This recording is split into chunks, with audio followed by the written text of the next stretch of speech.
अपने मारनगे ते छावें ते सट्टणगे, लेकिन अपनिया ने फड़ के तंदूर दे विच ही सड़ दिता। इंग्लैंड फैमिली बड़ी सोहनी सैट है, बड़ी पुरसकून इन्हां दी जिंदगी गुजरदी सी पी। हालां दा दिल सी कि मैं पाकिस्तान नूं अपनी भनई नूं विआह के लियावणा। अपने हावंद नाल ढेर बहस लाई सी। हावंद कहंदा जिस तरह तेरा दिल करदा तूं उस तरह कर लै।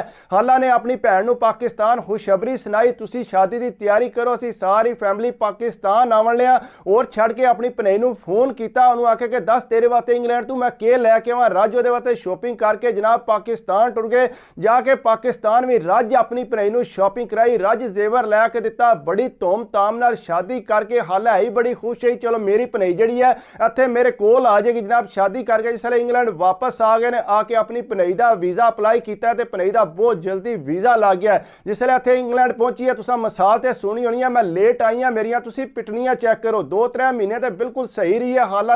हालां ने भी ढेर उन्हें चीज़ां दित्तियां ने, बैंक के कार्ड दिते ने कि पुत्तर इस तरह जाके शॉपिंग वगैरह कर लव्या कर। करदे खरेआ जनाब उहदी जिहड़ा इत्थे आस पास दी जिहड़ियां गुआंढणां ने उन्हां नाल गलबात होनी शुरू हो गई। कदे उन्हां दी दावत करदी सी, कदे उन्हां दी दावत खाण टुर जांदी सी। हालां मना करदी सी कि पुत्तर सानू इतना अरसा हो गया इंग्लैंड च रहिंदिआं, असीं कदे भी किसी दे घर नहीं गए, इस वास्ते तू यह जिहड़ा रिवाज है ना पाउने। आख्या हालां अगे दौर होर सी, हुण दौर होर है, इत्थे बंदिआं नाल गलबात रखनी पैंदी है। जनाब करदे कराया मेकअप भी उन्हें करना शुरू करता, हर वक्त नवें तो नवां जोड़ा पा के कदे किसी सहेली दे घर गई है, कदे किसी सहेली दे घर गई है। हालां ने अपने मुड़े नूं भी आख्या, लेकिन मुड़ा भी गल सुन के राजी नहीं सी। जो जनानी आखदी सी वो ही कुछ करदा खरा। उन्हां दे घर बेटा पैदा होया। हालां बड़ी खुश होई कि चलो मेरे पुत्र दे घर अल्लाह ने बेटा दिता है, तो मैं चलो इहदे नाल दिल भला करांगी। वो जनाब करदा खरा उहदे नाल दिल भलांदी सी, लेकिन नूह बड़ा तंग करदी सी। हालां ने आख के आख्या पुत्र तू इंज कर, इनू लैके तू लादा हो जाके अपना तू मकान लै लै। उन्हें जिसले सुनिया तो अपनी जनानी नूं समझाया, गल सुन अमारा सानू लादा कर दे, सानू बचना कुछ नहीं है,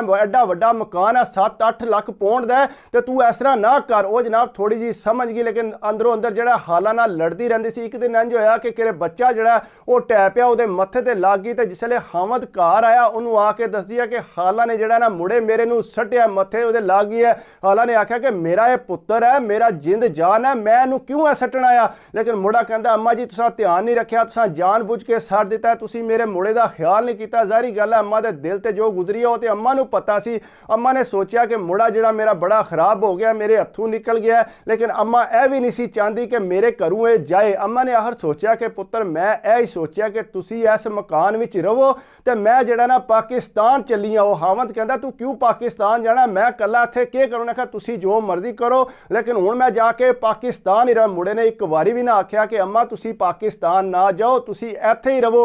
बड़ी कोशिश की हावंद ने, लेकिन वो कोई ना रुकी। ने कहा मैं पाकिस्तान चली हाँ, लेकिन तू इन्हां कोलों मकान भी जिहड़ा नहीं लैना, इन्हां नूं इत्थे ही रहन दे मेरे पुत्र नूं। जनाब खाला ने टिकट लई ते पाकिस्तान टुर गई। अपनी बड़ी सोहनी उत्थे कोठी सी, उत्थे जाके रहना शुरू कर दिता।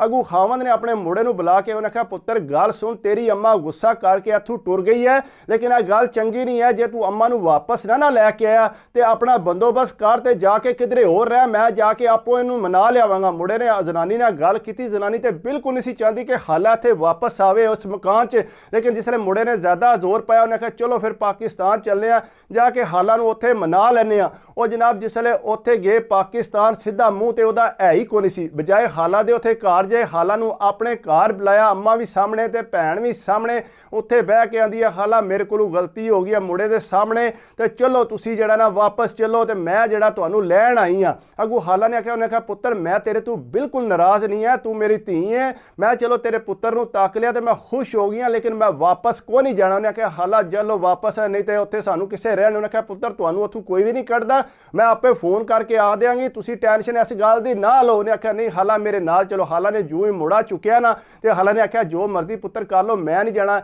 इन्हें जनाब गुस्से नाल नूह ने इंज किया, मुड़ा अपना फड़िया तो मुड़ा जो ही फड़ के जोर नाल पिछे किया, उत्थे जा कंध नाल वजिया ते थले टट्ठा ते मुड़ा उत्थे फड़ेकण लग पिया। जिसे देखा तो मुड़ा खत्म हो गया। वो जनाब घरदियां रोला पा दिता कि मुड़ा खत्म हो गया।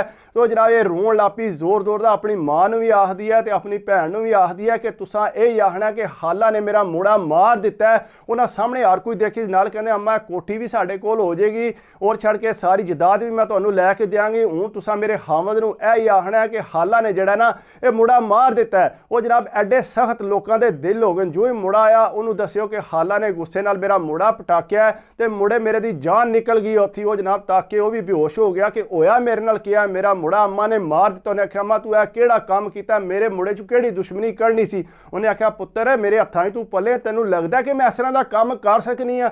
ਲੇਕਿਨ ਮੁੰਡਾ ਜਿਹੜਾ ਉਹ ਸੁਣ ਕੇ ਰਾਜ਼ੀ ਕੋਈ ਨਹੀਂ ਸੀ। ਉਹਨੇ ਆਖਿਆ ਅੰਮਾ ਨਹੀਂ ਤੂੰ ਇਹ ਕੰਮ ਨਹੀਂ ਸੀ ਕਰਨਾ। ਅੱਗੂ ਨੋ ਆਖਦੀ ਹੈ ਮੁੰਡੇ ਨੂੰ ਕਿ ਮੈਂ ਜਾ ਕੇ ਪੁਲਿਸ 'ਚ ਰਿਪੋਰਟ ਕਰਾਣੀ ਹੈ ਹਾਲਾ ਦੇ ਖਿਲਾਫ ਕਿ ਹਾਲਾ ਨੇ ਮੇਰਾ ਮੁੰਡਾ ਮਾਰ ਦਿੱਤਾ। ਉਹਨੇ ਆਖਿਆ ਪੁੱਤਰ ਇਹ ਕੰਮ ਨਾ ਕਰ, ਇਹ ਗਲਤ ਕੰਮ ਹੈ। ਲੇਕਿਨ ਉਹਨੇ ਕੋਈ ਗੱਲ ਨਾ ਸੁਣੀ, ਆਪਣੇ ਜਣੇ ਨੂੰ ਰਾਜ਼ੀ ਕੀਤਾ ਕਿ ਚੱਲ ਅਸੀਂ ਜਾ ਕੇ ਥਾਣੇ ਜਾ ਕੇ ਰਿਪੋਰਟ ਕਰਕੇ ਆਵੀਏ।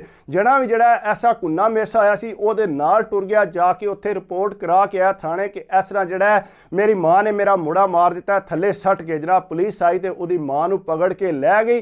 ਜਿਸ ਵੇਲੇ ਪਕੜ ਕੇ ਖੜਿਆ ਤੇ ਜ਼ਾਹਰੀ ਗੱਲ ਹੈ ਮੁੰਡਾ ਬਿਲਕੁਲ ਨਾ ਬੋਲਿਆ। ਪਿਓ ਨੇ ਉੱਥੋਂ ਬਾਹਰੋਂ ਫੋਨ ਕੀਤਾ ਕਿ ਕੀ ਮਸਲਾ ਬਣ ਗਿਆ, ਕਿ ਤੁਸੀਂ ਉਹਨੂੰ ਜੇਲ੍ਹ 'ਚ ਕਰਾ ਦਿੱਤਾ। ਹੁੰਦਾ ਬਿਲਕੁਲ ਅੱਬਾ ਜੀ ਅਮਾਰਾ ਮੇਰਾ ਮੁੰਡਾ ਸੱਟ ਕੇ ਮਾਰਿਆ। ਉਹਨੇ ਕਿਹਾ ਬਗੈਰਤਾ ਤੈਨੂੰ ਪਤਾ ਨਹੀਂ ਹੈ ਤੇਰੀ ਮਾਂ ਦਾ, ਤੇਰੀ ਮਾਂ ਇਸ ਤਰ੍ਹਾਂ ਦਾ ਕੰਮ ਕਰ ਸਕਦੀ ਹੈ, ਕਿਤਨੇ ਲਾਡਾਂ ਨਾਲ ਉਹਨੇ ਤੈਨੂੰ ਪਾਲਿਆ। ਹੋਰ ਛੱਡ ਕੇ ਇੱਥੇ ਤੁਸੀਂ ਤੰਗ ਕਰਦੇ ਸੋ, ਤੁਹਾਡੇ ਤੰਗ ਕਰਨ ਦੀ ਵਜ੍ਹਾ ਨਾਲ ਉਹ ਪਾਕਿਸਤਾਨ ਟੁਰ ਗਈ ਹੈ। ਤੁਸੀਂ ਪਾਕਿਸਤਾਨ ਜਾ ਕੇ ਜਵਾਨ ਜਿਹੜਾ ਸੁਣ ਕੇ ਰਾਜ਼ੀ ਕੋਈ ਨਹੀਂ ਸੀ। ਆਪੂ ਇਹ ਅੰਕਲ ਹੋਰੀ ਜਿਹੜਾ ਪਾਕਿਸਤਾਨ ਆ ਗਏ, ਪਾਕਿਸਤਾਨ ਆਏ, ਉਹਨਾਂ ਬੁਲਾਇਆ ਜਨਾਬ ਆਪਣੀ ਨੂੰਹ ਨੂੰ ਵੀ, ਆਪਣੇ ਮੁੰਡੇ ਨੂੰ ਵੀ, ਉਹਦੀ ਮਾਂ ਨੂੰ ਵੀ ਤੇ ਉਹਦੀ ਭੈਣ ਨੂੰ ਵੀ। ਉਹਨਾਂ ਆਖਿਆ ਇੱਧਰ ਆ ਜਾਓ ਗੱਲ ਸੁਣੋ। ਜਨਾਬ ਬਿਠਾ ਕੇ ਉਹਨਾਂ ਆਖਿਆ ਸੱਚੀ ਸੱਚੀ ਗੱਲ ਦੱਸੋ, ਗੱਲ ਹੈ ਕੀ ਹੈ। ਉਹਨਾਂ ਆਖਿਆ ਜੀ ਗੱਲ ਇਹ ਹੀ ਹੈ ਕਿ ਜਿਹੜਾ ਨਾ ਹਾਲਾ ਨੇ ਮੁੰਡਾ ਸੱਟ ਕੇ ਤੇ ਮਾਰ ਦਿਓ। ਉਹਨਾਂ ਆਖਿਆ ਇਹ ਗੱਲ ਉਹਨੂੰ ਜਨਾਬ ਅੰਕਲ ਹੋਰੀ ਅੰਦਰ ਗਏ ਕੁਰਾਨ ਜੀ ਚੁੱਕ ਕੇ ਤੇ ਲੈਣ ਦਾ ਉਹਨਾਂ ਲਿਆ ਕੇ ਟੇਬਲ ਤੇ ਰੱਖਿਆ। ਉਹਨਾਂ ਆਖਿਆ ਗੱਲ ਸੁਣੋ, ਤੁਸੀਂ ਤਰਵੇ ਜਿਹੜਾ ਨਾ ਕੁਰਾਨ ਜੀ ਤੇ ਹੱਥ ਰੱਖ ਕੇ ਤੇ ਕਸਮ ਖਾਓ ਕਿ ਮੇਰੀ ਬੀਵੀ ਨੇ ਜਿਹੜਾ ਮੁੰਡਾ ਮਾਰ ਦਿੱਤਾ ਹੈ। ਉਹ ਜਨਾਬ ਅੱਗੂ ਸਾਰੇ ਹੱਕੇ ਬੱਕੇ ਰਹਿ ਗਏ। ਉਹਨਾਂ ਆਖਿਆ ਜੀ ਅਸੀਂ ਕਿਉਂ ਕੁਰਾਨ ਤੇ ਹੱਥ ਰੱਖੀ, ਅਸੀਂ ਕਿਉਂ ਗੁਨਾਹ ਖੱਟੀ। ਉਹਨਾਂ ਆਖਿਆ ਗੁਨਾਹ ਤੁਸੀਂ ਨਹੀਂ ਖੜੇ, ਤੁਹਾਨੂੰ ਪਤਾ ਤੁਸੀਂ ਕਤਲ ਦਾ ਇਲਜ਼ਾਮ ਲਾਇਆ, ਤੁਸੀਂ ਹੱਥ ਰੱਖੋ।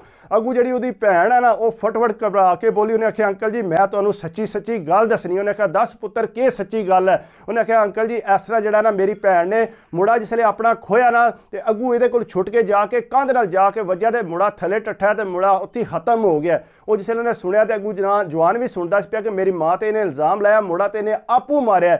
ਉਹ ਜਨਾਬ ਉਹਨੂੰ ਬੜਾ ਗੁੱਸਾ ਲੱਗਾ, ਲੇਕਿਨ ਉਹਨੇ ਗੁੱਸਾ ਜਿਹੜਾ ਉਹ ਕੰਟਰੋਲ ਕਰ ਲਿਆ। ਅੰਕਲ ਨੇ ਆਖਿਆ ਤੁਹਾਨੂੰ ਸ਼ਰਮ ਤੇ ਨਹੀਂ ਆਈ ਕਿ ਇਸ ਤਰ੍ਹਾਂ ਦਾ ਕੰਮ ਕਰਦਿਆਂ ਮੇਰੀ ਘਰ ਦੀ ਤੁਸੀਂ ਜੇਲ੍ਹ 'ਚ ਕਰਾ ਦਿੱਤਾ। ਇਤਨੇ ਚਾਵਾਂ ਨਾਲ ਉਹਨੇ ਵਿਆਹ ਕੀਤਾ ਸੀ। ਉਹਨਾਂ ਜਨਾਬ ਉਸ ਵੇਲੇ ਮਾਫੀਨਾਮਾ ਲਿਖ ਕੇ ਤਾਂ ਆਪਣੀ ਨੂੰਹ ਨੂੰ ਵੀ ਜਿਹੜਾ ਕੋਸ਼ਿਸ਼ ਨਾ ਕੀਤੀ ਕਿ ਉੱਥੇ ਜੇਲ੍ਹ 'ਚ ਅੰਦਰ ਬੰਦ। ਉਹਨਾਂ ਕਿਹਾ ਜੀ ਮਾਫੀਨਾਮਾ ਲਿਖ ਕੇ ਤੇ ਉਹ ਬਾਹਰ ਹੈ। ਉਹਨੇ ਮਾਫੀਨਾਮਾ ਲਿਖ ਕੇ ਤਾਂ ਜਨਾਬ ਉਹ ਹਾਲਾਤ ਤੇ ਬਾਹਰ ਆ ਗਈ। ਬਾਹਰ ਆ ਕੇ ਉਹ ਬੜੀ ਦੁਖੀ ਸੀ ਕਿ ਮੇਰੇ ਨਾਲ ਹੋਇਆ ਕੀ ਹੈ। ਅੱਗੋਂ ਮੁੰਡਾ ਜਿਹੜਾ ਅੰਮਾ ਦੇ ਪੈਰਾਂ 'ਚ ਬਹਿ ਕੇ ਆਂਦਾ ਅੰਮਾ ਜੀ ਮੈਨੂੰ ਮਾਫ ਕਰ ਦਿਓ, ਜੋ ਕੋ ਮੈਂ ਗਲਤੀ ਕਰ ਬੈਠਾ, ਮੈਨੂੰ ਨਹੀਂ ਸੀ ਪਤਾ ਕਿ ਮੈਂ ਇੱਥੋਂ ਤੱਕ ਵੀ ਪਹੁੰਚ ਸਕਣਾ ਕਿ ਤੁਹਾਨੂੰ ਜਿਹੜਾ ਜੇਲ੍ਹ 'ਚ ਮੈਂ ਪਹੁੰਚਾ ਦਿੱਤਾ ਹੈ। ਲੇਕਿਨ ਅੰਮਾ ਜੀ ਮੇਰੇ ਕੋਲ ਆਖਰੀ ਗਲਤੀ ਸੀ, ਅੱਜ ਤੋਂ ਬਾਅਦ ਕੋਈ ਗਲਤੀ। ਉਹਨੇ ਕਿਹਾ ਚੱਲ ਪੁੱਤਰ ਕੋਈ ਨਹੀਂ ਗੱਲ, ਤੂੰ ਮੇਰਾ ਪੁੱਤਰ ਹੈ, ਮੈਨੂੰ ਉਹ ਵੀ ਮੇਰਾ ਪੁੱਤਰ ਸੀ, ਮੈਨੂੰ ਤਾਂ ਬੜਾ ਸਦਮਾ ਕਿ ਮੇਰਾ ਪੁੱਤਰ ਮੇਰੇ ਸਾਹਮਣੇ ਜਿਹੜਾ ਫੜਕ ਕੇ ਦੁਨੀਆ ਤੋਂ ਜਾਂਦਾ ਰਿਹਾ। ਉਹਨੇ ਆਖਿਆ ਅੰਮਾ ਤੁਸੀਂ ਛੱਡੋ ਤੇ ਚਲੋ ਜਾਓ ਤੁਸੀਂ ਵਾਪਸ। ਅੰਮਾ ਨੂੰ ਜਨਾਬ ਉਹਨੇ ਵਾਪਸ ਤੋਰ ਦਿੱਤਾ, ਨਾਲੇ ਅੱਬਾ ਜੀ ਨੂੰ ਵੀ ਇੰਗਲੈਂਡ ਵਾਪਸ ਤੋਰ। ਉਹਨੇ ਕਿਹਾ ਅੰਬਾ ਜੀ ਮੈਂ ਕੋਈ ਦਿਹਾੜਿਆਂ ਨੂੰ ਆ ਜਾਵਾਂਗਾ। ਅੱਗੋਂ ਜ਼ਨਾਨੀ ਮਾਫੀਆਂ ਮੰਗਣ ਲੱਗ ਪਈ। ਉਹਨੇ ਕਿਹਾ ਮਾਫੀ ਮੰਗਣ ਦੀ ਕੋਈ ਜ਼ਰੂਰਤ ਨਹੀਂ, ਮੈਂ ਤੇਰੇ ਤੋਂ ਬਿਲਕੁਲ ਨਾਰਾਜ਼ ਨਹੀਂ ਹੈ, ਤੂੰ ਟੈਨਸ਼ਨ ਇਸ ਗੱਲ ਦੀ ਨਾ ਲੈ। 5-7 ਦਿਹਾੜੇ ਗੁਜ਼ਰੇ, ਜਵਾਨ ਨੇ ਆਪਣੀ ਟਿਕਟ ਕਰਾਈ ਸੀ ਅੱਗੇ। ਉਹਨੇ ਜਨਾਬ ਜ਼ਨਾਨੀ ਨੂੰ ਨਾਲ ਖੜ ਕੇ ਜਨਾਬ ਉਹਦੀਆਂ ਲੱਤਾਂ ਬੰਨੀਆਂ, ਹੱਥ ਬੰਨ ਕੇ ਜਨਾਬ ਉਹਨੇ ਜਾ ਨਹਿਰ 'ਚ ਸੱਟਿਆ। ਨਹਿਰ 'ਚ ਸੱਟ ਕੇ ਉਹਨੂੰ ਤੇ ਜਨਾਬ ਆਪੂ ਜਿਹੜਾ ਫਲੈਟ ਲੈ ਕੇ ਵਾਪਸ ਆ ਗਿਆ। ਤੁਹਾਨੂੰ ਦੱਸਣ ਦਾ ਮਕਸਦ ਇਹ ਹੈ ਕਿ ਕਿਤਨੇ ਸਖਤ ਦਿਲ ਹੋ ਗਏ ਨੇ ਬੰਦਿਆਂ ਦੇ ਕਿ ਕਿਹੜੀ ਛੋਟੀ ਚੀਜ਼ ਵਾਸਤੇ ਤੇ ਇਨਸਾਨ ਦੀ ਜਾਨ ਨੂੰ ਕੁਝ ਸਮਝਦੇ ਹੀ ਕੋਈ ਨਹੀਂ ਹੈ। ਜਵਾਨ ਕਹਿੰਦਾ ਮੈਨੂੰ ਨਹੀਂ ਸੀ ਪਤਾ ਕਿ ਮੈਂ ਆਪਣੀ ਮਾਂ ਦੇ ਖਿਲਾਫ ਹੀ ਜਿਹੜਾ ਇਤਨਾ ਕੁਝ ਕਰ ਦਿਆਂਗਾ। ਜਿਹੜੀ ਮਾਂ ਨੇ ਮੈਨੂੰ ਹੱਥਾਂ ਨਾਲ ਪਾਲਿਆ, ਹਰ ਚੀਜ਼ ਮੈਨੂੰ ਦਿੱਤੀ ਸੀ, ਹੋਰ ਛੱਡ ਕੇ ਮਕਾਨ ਛੱਡ ਕੇ ਤੇ ਪਾਕਿਸਤਾਨ ਆ ਗਈ ਸੀ। ਲੇਕਿਨ ਇਸ ਚੜੇਲ ਨੇ ਪਾਕਿਸਤਾਨ ਆ ਕੇ ਵੀ ਮੇਰੀ ਮਾਂ ਨੂੰ ਨਹੀਂ ਬਖਸ਼ਿਆ।